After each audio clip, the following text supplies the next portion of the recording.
Welcome, ladies and gentlemen, to the Stories with Stevo podcast, featuring my guest, Justin Matthews. What it do?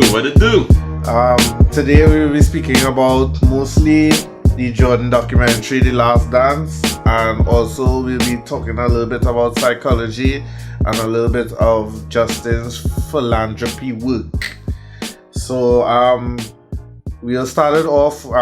We know a very serious issue that's going on in America right now is the riots, Justin. Yeah, that has been quite an interesting turn of events, I must say.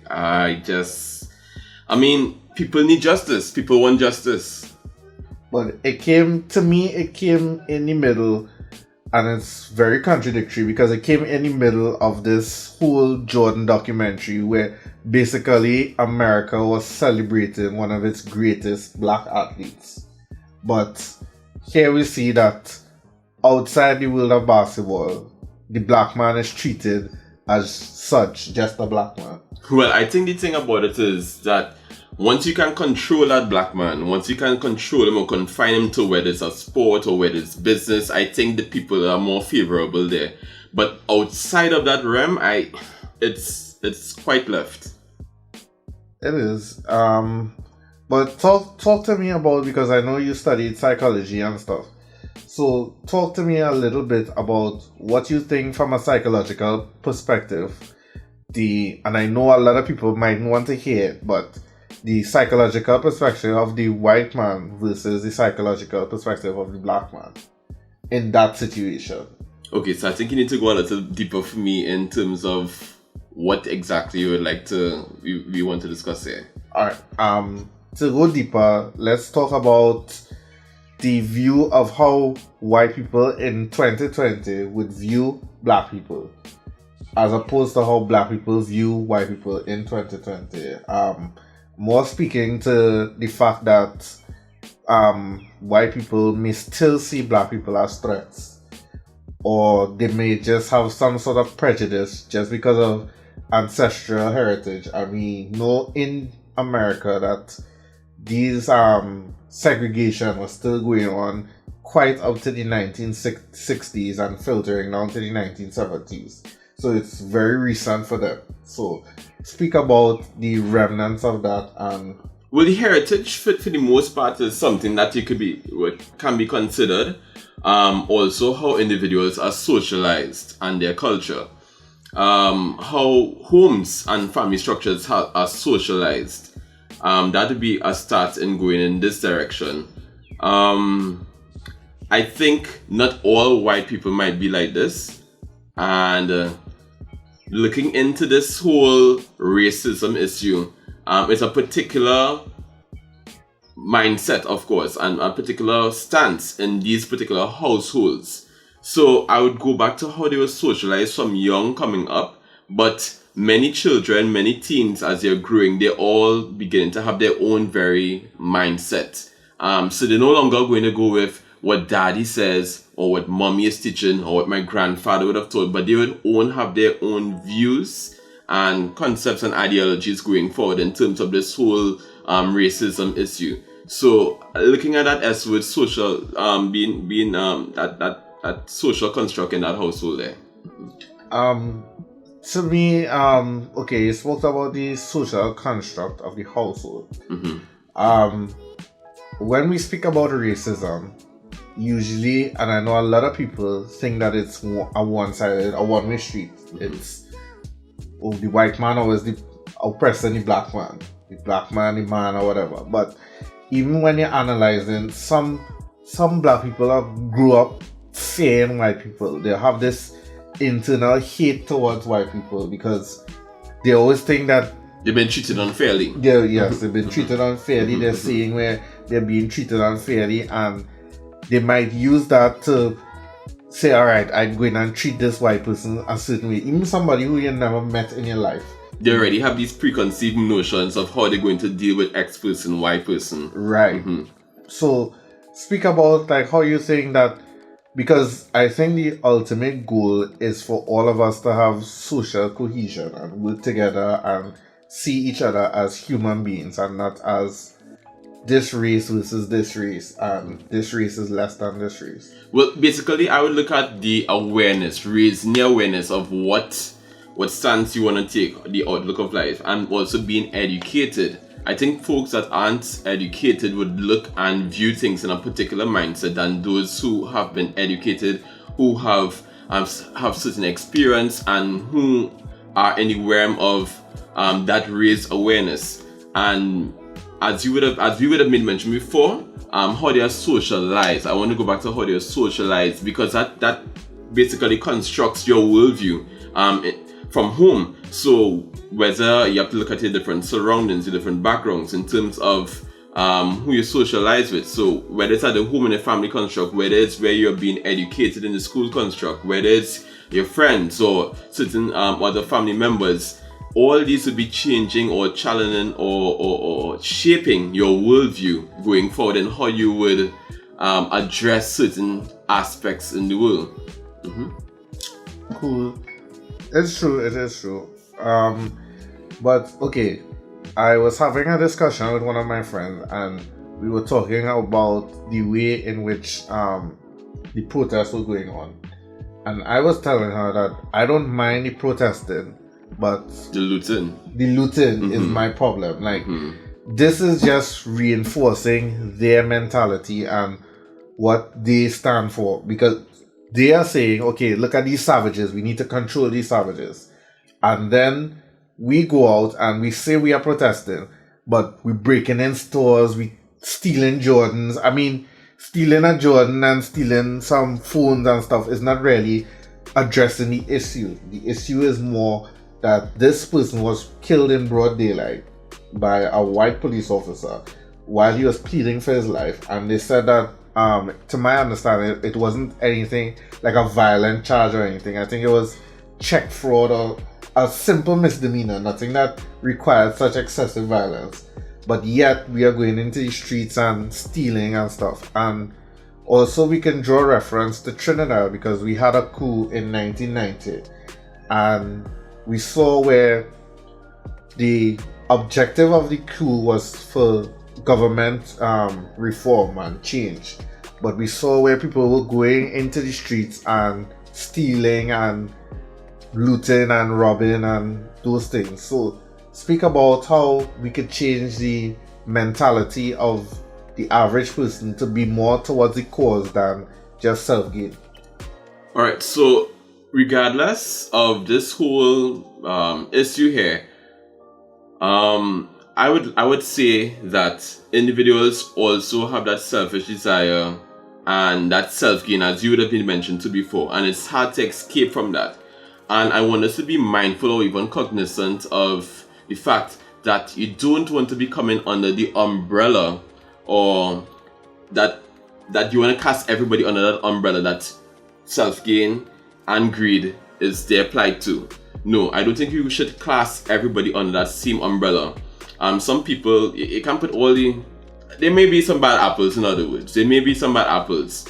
So some people might be more focused into, yes, this is a protest. Yes, we come to stand for this person. Yes, we come in to do X, Y, Z. But at the same point in time, others would use this as a route or as a way to express themselves, and even steal and loot. But that might not be the cause for everyone. So you can't put everybody under that umbrella that once a protest is taking place, once a situation like this is uprising, that everybody will be under that umbrella. I don't think it's safe to say that. But that some persons may have their own secret agendas and try to go through with this. Welcome back to the Stories with Stevo podcast. And I have my good friend here, Justin, and we are going to dive into the Jordan documentary. Justin is new to basketball. He's a new basketball convert. So I want to get his perspective, just his general perspective on the basketball documentary. Well, what I could say, Stephen, it was nothing short of inspiring and motivating. I must say that. Jordan not only inspired his influence around him, but I believe on a worldwide or global scale, and that is truly something to be, it was very captivating to say the least. Also, his work ethic, I must say, has been probably the cause of his success. His work ethic, and yeah, it's been inspiring for me, and as I said before, worldwide on a global scale. Alright, so let's talk about when Jordan entered the league. We starting from the very, very beginning. He was cut from his high school team, and he basically went home.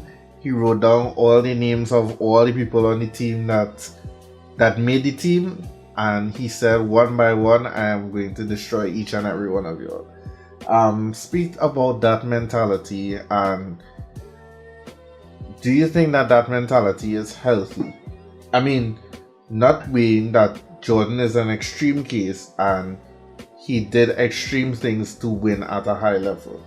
But do you think for the average Joe that is healthy, or there are other ways that he should? Well, what I can say and addressing this is that this may have been his ability to cope with what he was going through, coupled with the fact that it caused him to focus on a particular direction that he wanted to attain ultimately. Additionally, I believe that in his household, that would have fed into how his father would have brought him up, or even his mother. And in terms of being that determined, that motivated, that wanting it all, wanting to have that success. So having this done, could go two ways. It could go to an extreme way in the sense that he may have lost some friends in the process.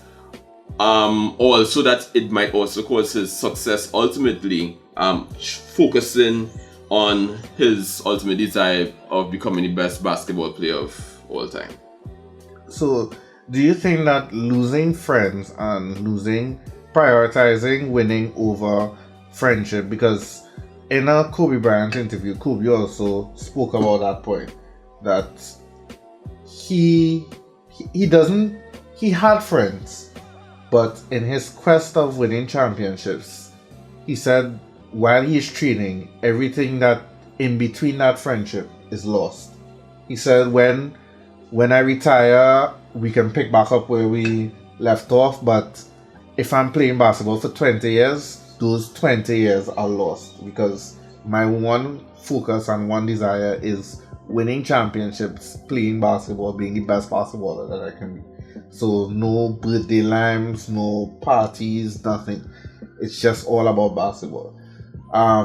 Not every basketball player, as we see, because I don't think LeBron is like that. We see LeBron going on field trips with his friends. They had the stupid banana boats where they went to the Bahamas, and all of them were on the banana boat and they enjoy themselves. And we would say that LeBron has less championships than Kobe and Michael, but it doesn't take away from his greatness, and I don't think it takes away from his desire for the game. So I would like for you to speak about which one, the 100% focus, or the I'm focused but I'm still valuing friendships. Well, as with any success story, I believe that they needs to have a balance, and they also needs to have a support system for that individual.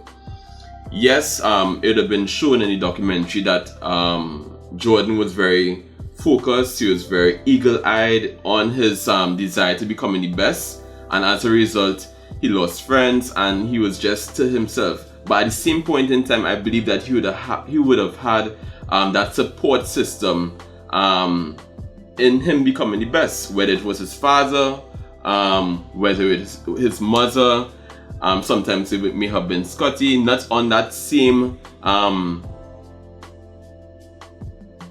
to put it, but yes, they were friends, but at the same point in time, he still stood his guard in terms of what he wanted to accomplish and be successful as the greatest basketball player. As for LeBron, in my eyes, he's still successful. He has his friends, so there seems to be a balance. There seems to be a balance in terms of obtaining this success. And yes, there's a balance, but the cost, like there's the, I think it's a theory of diminishing return, that the higher you get is the less fulfillment you get from something. So I'm alluding to Jordan is, we always say in basketball, Jordan is the epitome of mindset. 6 finals, 6 championships, win at all costs. Kobe is a little less than that, but still had the same, had that edge. Still had that edge. Finals, championships. The other players, however, in the NBA today, we see that they are more friendship oriented. Hey, I know this guy, I align with this guy, I align with this guy. Do you think that there's a point where, okay, just like LeBron, he won championships, so he can say that the balance, because I've won championships, I know what it is to be successful. I can balance being a friend, a mentor, being more well-liked over championships. Because we saw that even though Jordan won 6 championships, any documentary, I didn't get the feeling that people genuinely liked Jordan. They said yes, he was a great leader and he pushed us to the epitome of our talent, but it didn't sound like anybody wants to post retirement. Oh, I'm gonna spend the day with Michael Jordan, just because they know that that is his mentality, and he pushed them in places that a lot of people don't want to be pushed, and he pushed them to be great, but that also affects your friendship later on in life. So I'd like to know if you think that to be successful that you need to push people in places you don't need to push, or you think that you can have success while maintaining friendships? That's yes and no. There comes a time where you need to focus on what is at hand. Alright, so if you realize some of your friends are skylacking, some of them are not doing the things that they should be doing at the time, you, who might be the captain of the team, need to put your colleagues, you need to put your friends more focused or in gear to where they have to reach. Sometimes you might be seeing that and they might not be seeing that, but it's all in the process of how you do it as opposed to what you do. So I look at the how you do it as opposed to what you do. So you might all have good intentions and everything, but the process of how are you doing it tells of the story. Even with, you had made mention to before, with LeBron, him having all the championships and such, but still maintain his friendship. I might say that LeBron may have been more accomplished than LeBron in this, in terms of being a more all-rounded person. Alright? As opposed to Jordan. But then Jordan might come and say, or some viewers or fans might come and say that Jordan would have been more successful or accomplished because he attained so much.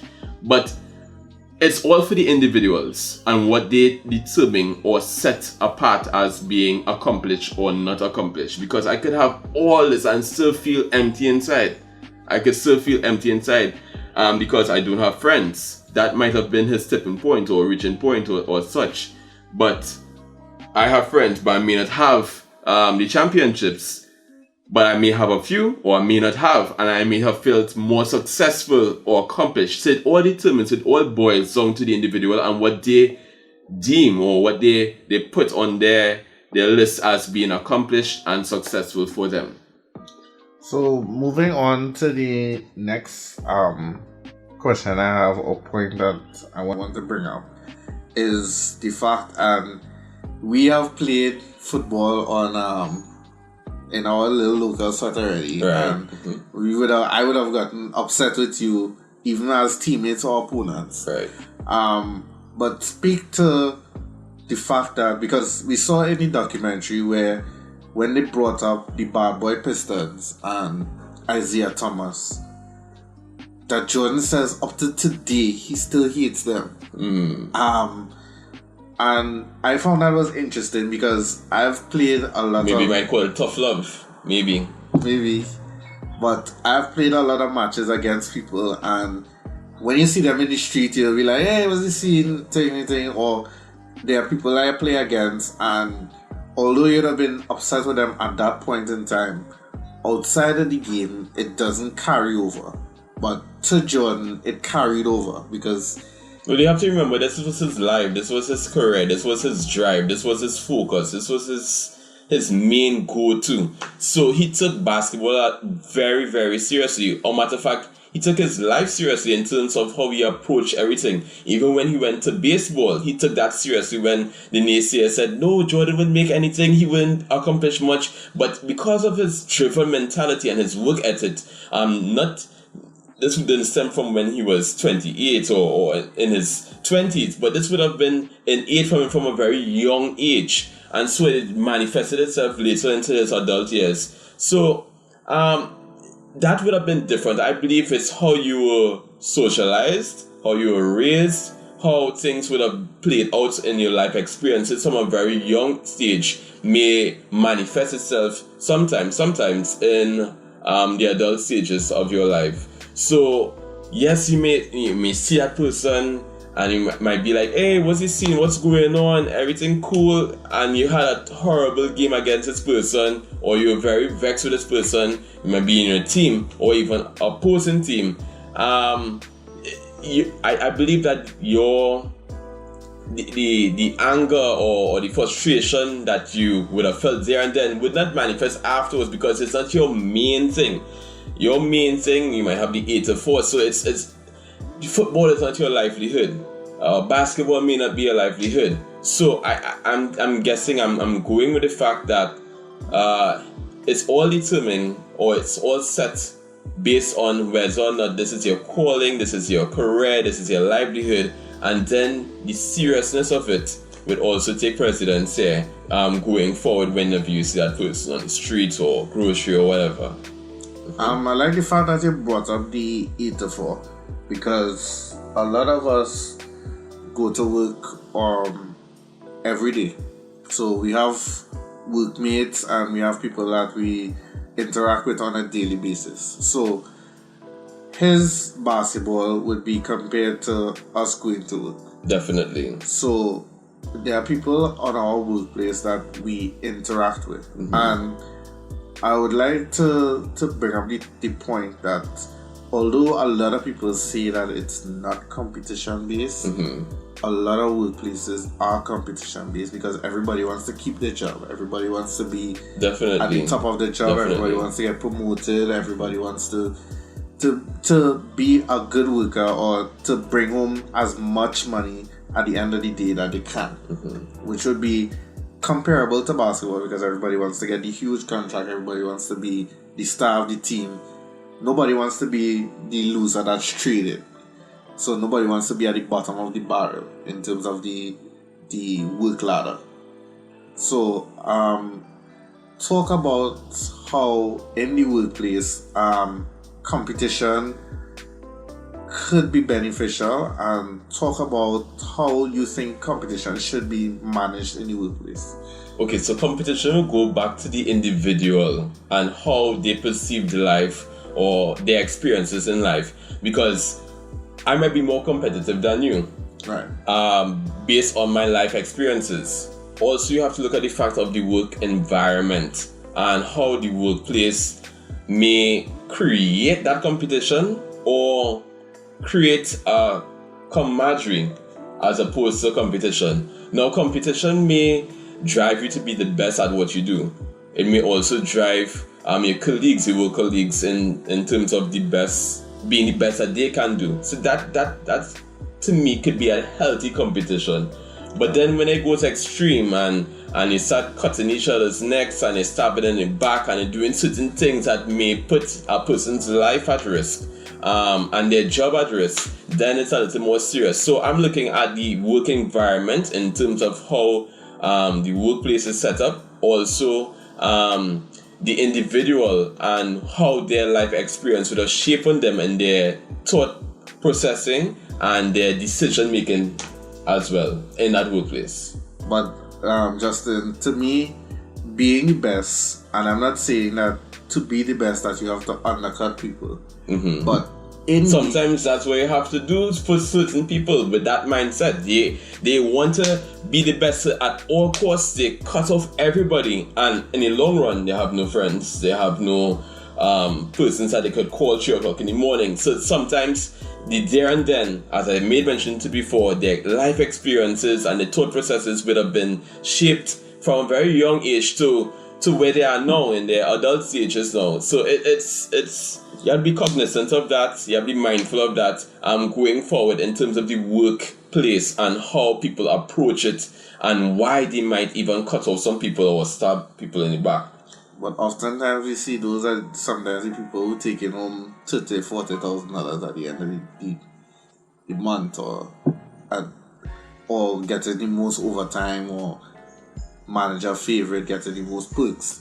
So at what point do you think, and I'm speaking to you as young people, at what point do you think that we differentiate being at the top of the work ladder to having friends and having people that you can call on? Because whereas you may be at the top of the ladder, there's a saying that it gets lonely at the top. So sometimes... Well, it doesn't have to get lonely at the top. And I would go back to your mindset. I would go back to how you perceive things in life. Even if you are excelling in life in general, whether it's in the workplace, whether it's in society, whether it's in your community or whatever you're doing, that mentality has to be that when I'm up there or while I'm going up there, I can carry somebody along, whether it's my brother, my sister, doesn't have to be blood, but someone along to help, because when I help them, I'm helping myself as well too. So if you could go with that mindset, with that view, I think things might be less lonely at the top. But looking back to the documentary, right? And I'm alluding to the fact that you just made the point that you carry somebody to the top. Let's look at when Jordan carried, let's not say carried Pippen, but carried Pippen to the top. And then we saw that in 1989, I believe, is when he had the migraine games. And then also in 97, when he had the back spasms. When the person or the sidekick falls off, it then becomes unbalanced and a burden on the so-called superstar. And so then it really shows that it was more of a team effort than a single player effort. It does, but in Jordan's case, he wins at all costs. So whether Pippen is playing or Pippen doesn't play, he is going to win. And we saw that he won a few of the games without Pippen. Even though Pippen was like walking throughout, Jordan dropped like 49 or something. So in the workplace, where the sidekick falls off and then it goes back to the superstar, and they have to recondition their mind to this singular focus of, I'm not speaking to you. And even Jordan spoke about it, where Patrick Ewing was one of his good friends, Charles Barkley was one of his good friends, but when it came to basketball, they were his enemies. So all those friendship things would take place. Yes, they would take place. I'll come to town, I'll say, hey, was the same real line the night before? But as soon as that whistle blows and play for that four quarters, you are my enemies. I'm going to destroy you. I don't care if I have to drop 49, 50, 55 points on you. I am going to perform. I mean, that's what the people are paying for as well too. And we come back to the beginning of how controlled you can have an individual, we may mention too before. But you want to also look at the fact that friend is friend, work is work, business is business, friend is friend. But do you think that it really is so?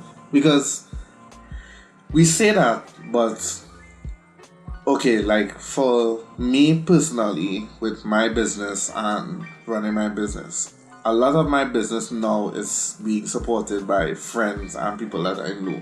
It's not worldwide, it's not at 1,000 subscribers, not yet, stay tuned. But we are now starting off, so it's mostly supported by people I know, and they will be supporting based on the interactions that I would have had with them. It's not necessarily based on the fact that, like, my podcast can compete with the Dan Patrick Cup podcast, which has like 3 million viewers. People who watch my podcast now would be either people who saw it through a friend or people that I personally know, and I say, hey, look at this, check this out. So in certain businesses developing stages, it's oftentimes supported by friends and family members, and then it blossoms into a self-sufficient business where you'll be getting viewers or people paying who you don't know. So when people say that it's business is business and friendship is friendship, I think it's kind of, in my opinion, it's kind of interwoven, but you could elaborate more. Well, I mean, it'd be based on how you would like things happening in your life. I say that because sometimes if I'm a friend, I might come and say I want a cut in this as opposed to paying the full price. Right. So, because you're my friend, Steven, you're my friend, I should have that understanding. So it's a very ticklish thing going forward with that. But if you set the lines, or you set the barriers, so for lack of a better word, and you say, well, no, this is the cost for friend and non-friend and for everyone else. So yeah, it's a very ticklish thing. Yes, it could be interwoven, and I would say it's based on your relationship with the people and your understanding with them. That's what I would go with. Yeah, it's based on your relationship with the person. So value relationships over money? Well, at the end of the day, I mean, looking forward, you could have all the money and still be lonely on the top, as you made mention to before. But if you may cut back some corners, then I guess in the future it may not be that lonely. Yeah. Okay, so we're going to take a break and we will be right back. More with my friend Justin. Stay tuned. What's the last one now? You want to talk about games? Games? Like what games? Yes, versus Xbox. We have something to talk about? How long is it so far? 37 minutes. Usually it's an hour. So we'll talk about that last topic, and then after we'll do the challenges for you to win your dues. The challenges will be the last thing. Challenges. What was the challenge? I don't know. Or would that be two? Say you got? Huh? Would that be two? Yeah, but his one was over thing, so I was asking him questions. But what you play? You ever play 2K? Okay, it'll be interesting. Well, we could do that first. We could do that. Yeah, well, let me finish this. So when I finish, I'll see where we take it. See, you wanna ask questions? Just about games and what your favorite games are. Okay. Yeah, chill session.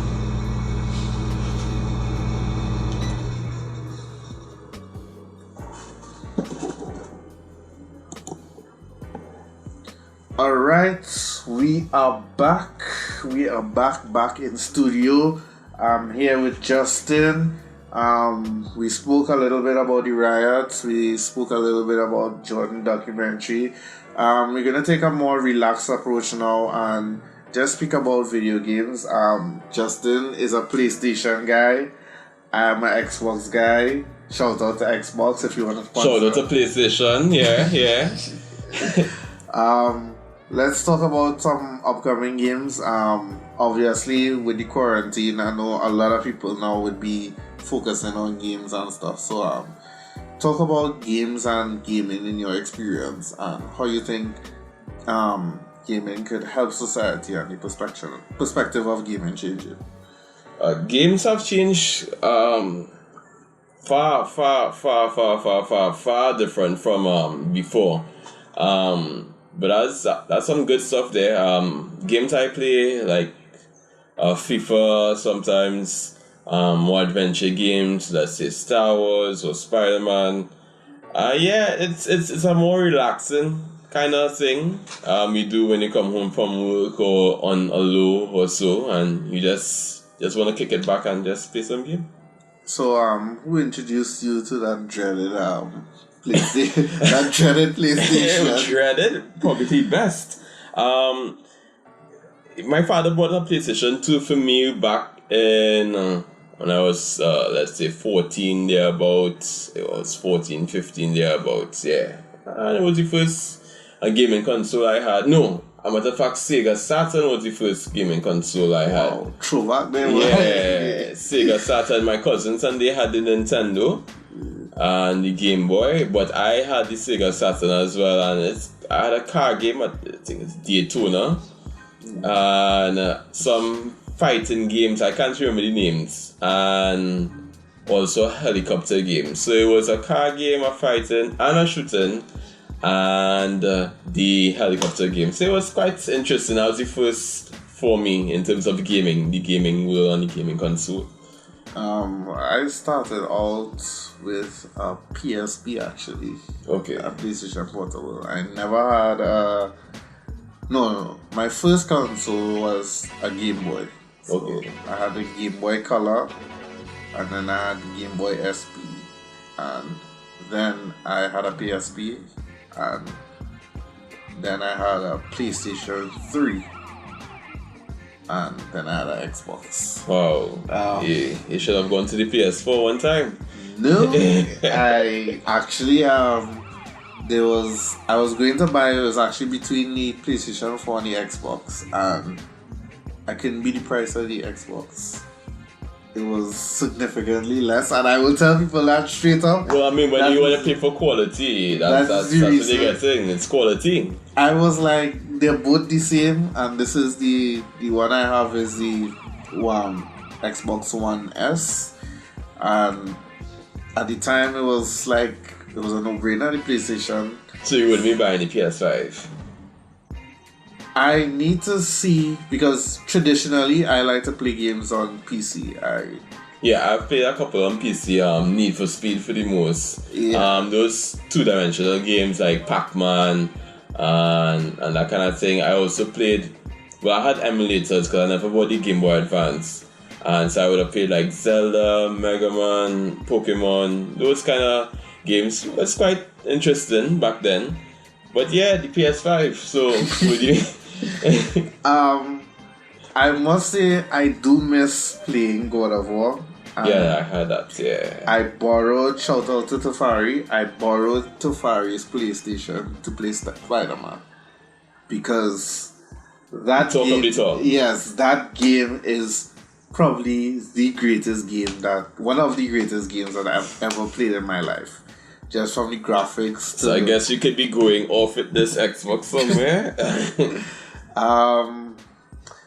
I don't know. I was actually this morning before you came, I was actually watching the God of War trailer that they released to the PS5, and I was like, I used to enjoy God of War, the puzzles, the solving, and Xbox just doesn't have it. So, will I be buying the PS5? We can stay tuned, because I have a tech channel, so I could buy both consoles. You never know. You never know.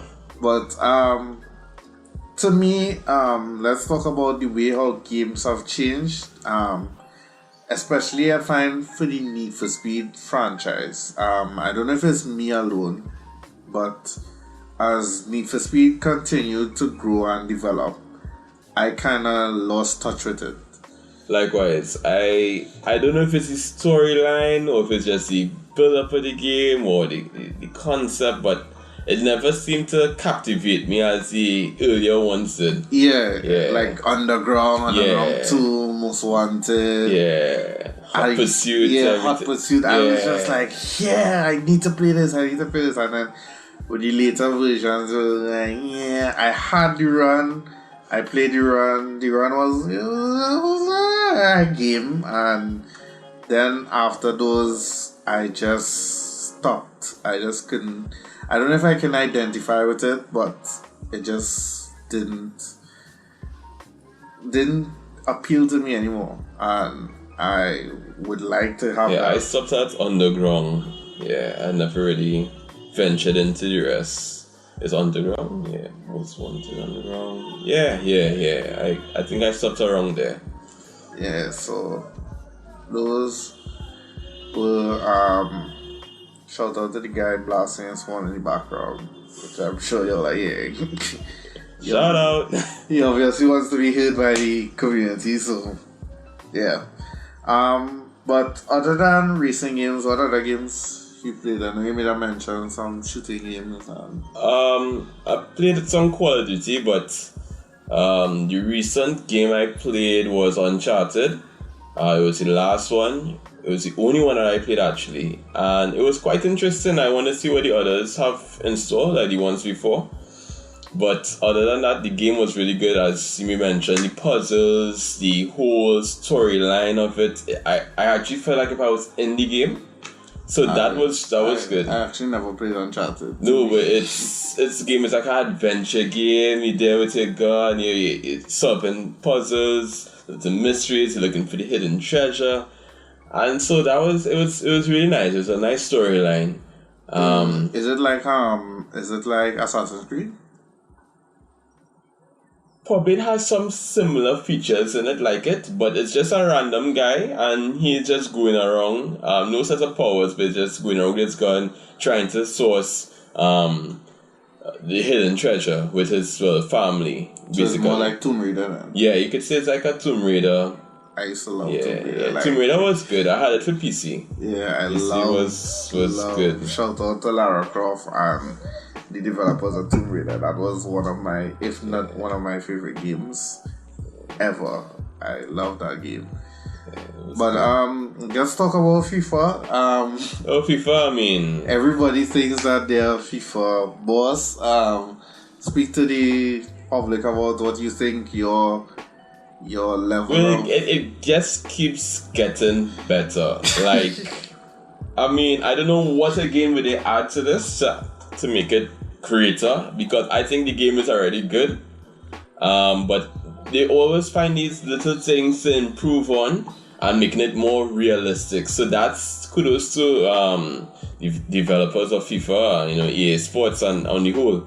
And it really hits the nail on the head as it were. So it's a pretty decent game going forward for generations. I remember when I started, I think it was 98, 2D, and it just went from that and it just developed. And today now you play that game, you hear the chants of the crowd, you hear the commentary, you see the gameplay, and it's so real. And especially when you pick up about Messi, it's like Messi does those things that the game does. So it's a pretty decent game. I look forward to the new one coming up. I actually didn't. I like FIFA. I'm going to start off with the fact that I like FIFA.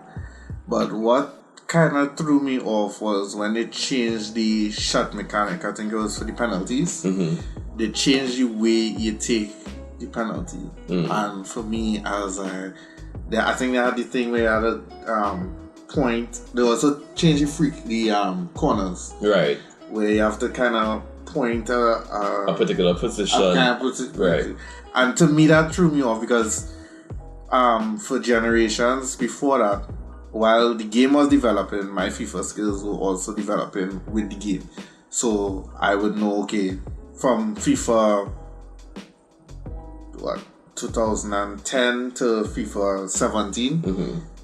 was basically the same game, you know how to dribble, how to lob pass, And then when it changed that, I was like, okay, so don't get any corners, don't get any penalties because you are trash at this. Right. So, because when they had that pointy thing, and I was like, and yeah, it just threw me off with that that whole change of the structure. I personally think that they should change it back.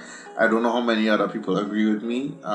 People right now probably get accustomed to it, but to me, We're just looking for a more realistic approach to the whole gameplay and the whole gameplay basically. So I believe that is why they would have implemented certain things or taken off or added certain gameplays in terms of that whole the corners, the free kicks, the penalty. Yeah, so as I said, it only gets better from here, for me at least. Can't wait to see what they have in the upcoming FIFA. Yeah. So, just a quick question. Who was your favorite person to play with in FIFA all time? It would definitely have to be Lionel Messi. Wow. Yeah, it would definitely have to be him. But back in the day, it would have been like Fernando Torres, maybe Aguero. These guys could really play well. But yeah, for the most part now, it would be Lionel Messi. And then they have the new upcoming stars. Mbappe, you have Neymar. So you have Sancho. So you have these other players coming up here that are quite beginning to take. You think Neymar is upcoming? Well, I mean, he's not upcoming, but I mean, back then, he's been here. Yeah, he's been here a while now. Yeah. Alright, so we have just crossed the hour mark and we will now be taking a break, and up next we have challenges with Justin. So stay tuned to that. We'll be right back. Lost the match by 10 as the Atlanta Hawks, the worst team, defeat the all-time Chicago Bulls. We go to the Chicago Bulls head coach, Justin. Do you have anything to say? I mean, we took our chances, we tried our best, but simply they were the best team tonight, and we'll see what the future has. Any comments on Mr. Amazing? I don't think so. We'll see him in a second leg. He was half a second leg. No, this is basketball, sir. This is the second leg. From Stevo Stories with Stevo, this is Justin. We had a great interview today, folks. We're signing out. Unfortunately, Justin was not able to claim the prize, but we had a great interview anyway. We thank Justin for being here. Any comments on the interview, sir? I'll see you in football. Justin has just issued a challenge to me in FIFA. We will come another day. We will play FIFA on his PS4 and we will see who wins. And that is it for the Stories with Stevo podcast. Thank you to my guest Justin, and we will see you again.